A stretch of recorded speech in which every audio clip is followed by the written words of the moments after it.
Welcome to epic Kannada history. ಇಂತಹ ಇತಿಹಾಸದ ಕಥೆಗಳಿಗಾಗಿ ನಮ್ಮ ಚಾನೆಲ್ ಅನ್ನು ಸಬ್ಸ್ಕ್ರೈಬ್ ಮಾಡಿ ಮತ್ತು ಬೆಲ್ ಐಕಾನ್ ಒತ್ತಿ. ಪ್ಲೀಸ್ ಸಪೋರ್ಟ್ ಮಾಡಿ. ಬನ್ನಿ ಕಥೆ ಕೇಳೋಣ. ನಿಂದ ಕಟ್ಟಿದ ಒಂದು ಅಣೆಕಟ್ಟಿನ ಕಥೆ ಅಂತ ಅನ್ಕೋಬೇಡಿ, ಖಂಡಿತ ಅಲ್ಲ. ಇದು ಒಬ್ಬ ದೂರದೃಷ್ಟಿಯುಳ್ಳ ಮಹಾರಾಜನ ಕನಸಿನ ಕಥೆ, ಒಬ್ಬ ಅದ್ಭುತ ಇಂಜಿನಿಯರ್ನ ಜ್ಞಾನದ ಕಥೆ, ಹಾಗೇ ಇಡೀ ನಾಡಿನ ಬದುಕನ್ನೇ ಬದಲಾಯಿಸ್ಬಿಟ್ಟ ಒಂದು ಜೀವನಾಡಿಯ ರೋಚಕ ಇತಿಹಾಸ. ಒಮ್ಮೆ ಯೋಚನೆ ಮಾಡಿ, ನಾವು ಹೋಗ್ತಾ ಇರೋದು 20ನೇ ಶತಮಾನದ ಆರಂಭಕ್ಕೆ. ಮೈಸೂರು ಸಂಸ್ಥಾನ ಅಂದ್ರೆ ತನ್ನ ವೈಭವದ ಉತ್ತುಂಗದಲ್ಲಿತ್ತು. ಶಿಕ್ಷಣ, ಕಲೆ, ಕೈಗಾರಿಕೆ, ಆಡಳಿತ ಯಾವ ಕ್ಷೇತ್ರ ತಗೊಂಡ್ರೂ ಅದೊಂದು ಸುವರ್ಣಯುಗ. ಅದಕ್ಕೆ ಕಾರಣ ನಾಲ್ವಡಿ ಕೃಷ್ಣರಾಜ ಒಡೆಯರವರ ಆಳ್ವಿಕೆ. ಅವರೇ ನೇತೃತ್ವದಲ್ಲಿ ಇಡೀ ಸಂಸ್ಥಾನವೇ ಆಧುನಿಕತೆಯತ್ತ ದಾಪುಗಾಲು ಇಡ್ತಾ ಇತ್ತು. ಆದ್ರೆ ಈ ಎಲ್ಲಾ ವೈಭವದ ಹಿಂದೆ ಒಂದು ದೊಡ್ಡ ಸವಾಲು ಕೂಡ ಇತ್ತು. ಅದೇನಪ್ಪಾ ಅಂದ್ರೆ ನೀರಿನ ಸಮಸ್ಯೆ. ಹೌದು, ಮೈಸೂರು, ಮಂಡ್ಯ, ಬೆಂಗಳೂರಿನಂತಹ ಪ್ರಮುಖ ಜಾಗಗಳಲ್ಲಿ ಕುಡಿಯೋ ನೀರಿಗೂ ವ್ಯವಸಾಯಕ್ಕೂ ಸಿಕ್ಕಾಪಟ್ಟೆ ಕಷ್ಟ ಆಗಿತ್ತು. ಬರಗಾಲ ಅನ್ನೋದು ಪದೇ ಪದೇ ಕಾಡ್ತಾ ಇತ್ತು. ಇದಕ್ಕೆ ಒಂದು ಶಾಶ್ವತವಾದ ಪರಿಹಾರ ಬೇಕೇ ಬೇಕಿತ್ತು. ಇಂಥ ಒಂದು ಕಷ್ಟದ ಸಮಯದಲ್ಲೇ ತನ್ನ ಪ್ರಜೆಗಳ ಕಷ್ಟವನ್ನ ನೋಡಿ ಅದಕ್ಕೊಂದು ಬೃಹತ್ ಪರಿಹಾರದ ಕನಸು ಕಂಡವರು ಆ ನಾಡಿನ ಮಹಾರಾಜರು. ಅವರೇ ನಮ್ಮ ನಾಲ್ವಡಿ ಕೃಷ್ಣರಾಜ ಒಡೆಯರ್. ಅವರಿಗೆ ರಾಜರ್ಷಿ ಅಂತ ಯಾಕೆ ಕರಿತಿದ್ರು ಗೊತ್ತಾ? ಅಂದ್ರೆ ಋಷಿಯಂತಹ ರಾಜ ಅಂತ. ಯಾಕಂದ್ರೆ ಅವರ ಆಡಳಿತ, ಅವರ ಜ್ಞಾನ, ಜನರ ಮೇಲಿದ್ದ ಕಾಳಜಿ ಎಲ್ಲವೂ ಹಾಗಿತ್ತು. ಅವರೇ ಆಧುನಿಕ ಮೈಸೂರಿನ ನಿರ್ಮಾಪಕ, ಆ ಸುವರ್ಣ ಯುಗದ ರೂವಾರಿ, ಮತ್ತೆ ನಾವು ಮಾತಾಡ್ತಿರೋ ಈ ಬೃಹತ್ ಯೋಜನೆಯ ಹಿಂದಿನ ಮಹಾನ್ ಕನಸುಗಾರ. ಒಬ್ಬ ರಾಜನ ಶ್ರೇಷ್ಠತೆ ಇರೋದು ಬರೀ ಕನ್ಸು ಕಾಣೋದ್ರಲ್ಲಲ್ಲ ಅಲ್ವಾ, ಆ ಕನ್ಸನ್ನ ನಿಜ ಮಾಡೋಕೆ ಸರಿಯಾದ ವ್ಯಕ್ತಿಯನ್ನ ಗುರುತಿಸೋದ್ರಲ್ಲೂ ಇದೆ.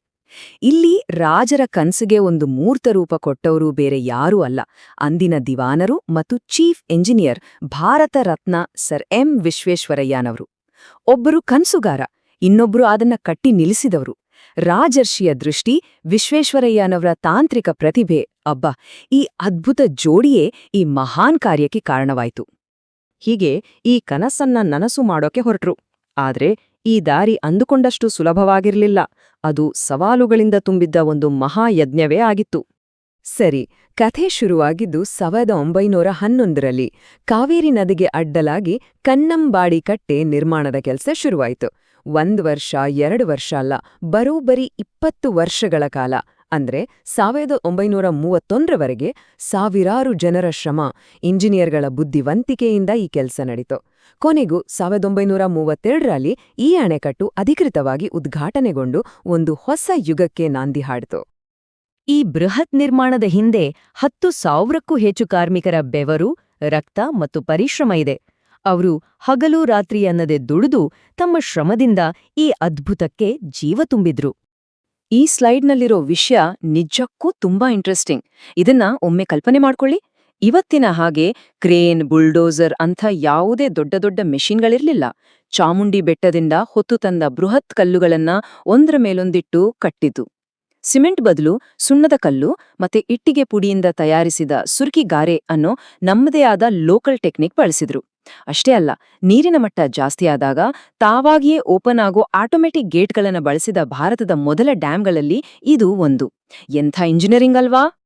ಟೆಕ್ನಿಕಲ್ ಚಾಲೆಂಜ್ಗಳ ಜೊತೆಗೆ ಈ ಯೋಜನೆಗೆ ರಾಜಕೀಯ ವಿರೋಧ ಕೂಡ ಎದುರಾಗಿತ್ತು.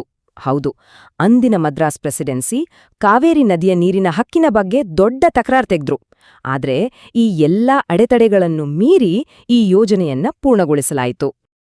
ಎಲ್ಲಾ ಸವಾಲುಗಳನ್ನ ಮೆಟ್ಟಿ ನಿಂತು ಈ ಅಣೆಕಟ್ಟು ಪೂರ್ಣಗೊಂಡಾಗ ಏನಾಯ್ತು ಗೊತ್ತಾ? ಅದು ಮೈಸೂರು ಸಂಸ್ಥಾನಕ್ಕೆ ಅಕ್ಷರಶಃ ಸಮೃದ್ಧಿಯ ಹೊಳೆಯನ್ನೇ ಹರಿಸ್ತು. ನೋಡಿ, ಒಂದೇ ಒಂದು ಪ್ರಾಜೆಕ್ಟ್, ಆದ್ರೆ ಅದರಿಂದ ನಮ್ಮ ನಾಡಿಗೆ ಸಿಕ್ಕಿದ್ದು 4 ಮಹಾನ್ ಕೊಡುಗೆಗಳು. ಮೊದಲನೆಯದು ಮಂಡ್ಯದ ಲಕ್ಷಾಂತರ ಎಕರೆ ಬರಡು ಭೂಮಿಗೆ ಹಾರಿದ ಜೀವಜಲ. ಎರಡನೆಯದು ಮೈಸೂರ್, ಮಂಡ್ಯ, ಬೆಂಗಳೂರಿನ ಜನರ ದಾಹವನ್ನ ನೀಗಿಸಿದ ಕುಡಿಯೋ ನೀರು. ಮೂರನೆಯದು ಭಾರತದ ಮೊದಲ ಜಲವಿದ್ಯುತ್ ಸ್ಥಾವರ, ಶಿವನ ಸಮುದ್ರಕ್ಕೆ ಶಕ್ತಿ ತುಂಬಿದ ನಿರಂತರ ಹರಿವು.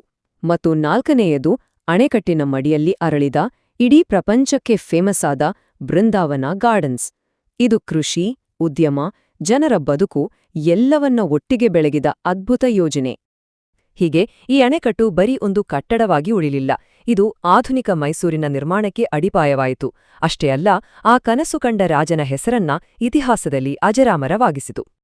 ಮಹಾರಾಜರ ಈ ದೊಡ್ಡ ದೂರದೃಷ್ಟಿಗೆ ಗೌರವ ಸಲ್ಲಿಸೋಕೆ ಮೊದಲು ಕನ್ನಂಬಾಡಿ ಕಟ್ಟೆ ಅಂತ ಕರಿತಿದ್ದ ಈ ಡ್ಯಾಂಗೆ ಕೃಷ್ಣರಾಜ ಸಾಗರ ಅಂತ ಮರುನಾಮಕರಣ ಮಾಡಿದ್ರು. ಆ ಮೂಲಕ ನಾಡಿನ ಜೀವನಾಡಿಯು ತನ್ನನ್ನ ಸೃಷ್ಟಿಸಿದ ವ್ಯಕ್ತಿಯ ಹೆಸರನ್ನೇ ಧರಿಸ್ತು. ಎಷ್ಟು ಅರ್ಥಪೂರ್ಣ ಅಲ್ವಾ? ಹಾಗಾಗಿಯೇ ಇವತ್ತಿಗೂ ನಾವು ಕೃಷ್ಣರಾಜ ಸಾಗರವನ್ನ ನೋಡಿದಾಗ ಅದನ್ನ ಬರೀ ಕಲ್ಲು ಮತ್ತು ಗಾರೆಯಿಂದ ಕಟ್ಟಿದ ಒಂದು ಕಟ್ಟಡ ಅಂತ ನೋಡಬಾರದು. ಅದು ಒಬ್ಬ ರಾಜರ್ಷಿಯ ದೂರದೃಷ್ಟಿಯ, ಸಾವಿರಾರು ಜನರ ಪರಿಶ್ರಮದ ಮತ್ತು ನಮ್ಮ ನಾಡಿನ ಉಜ್ವಲ ಭವಿಷ್ಯಕ್ಕಾಗಿ ನಿರ್ಮಿಸಿದ ಒಂದು ಜೀವಂತ ಸ್ಮಾರಕ.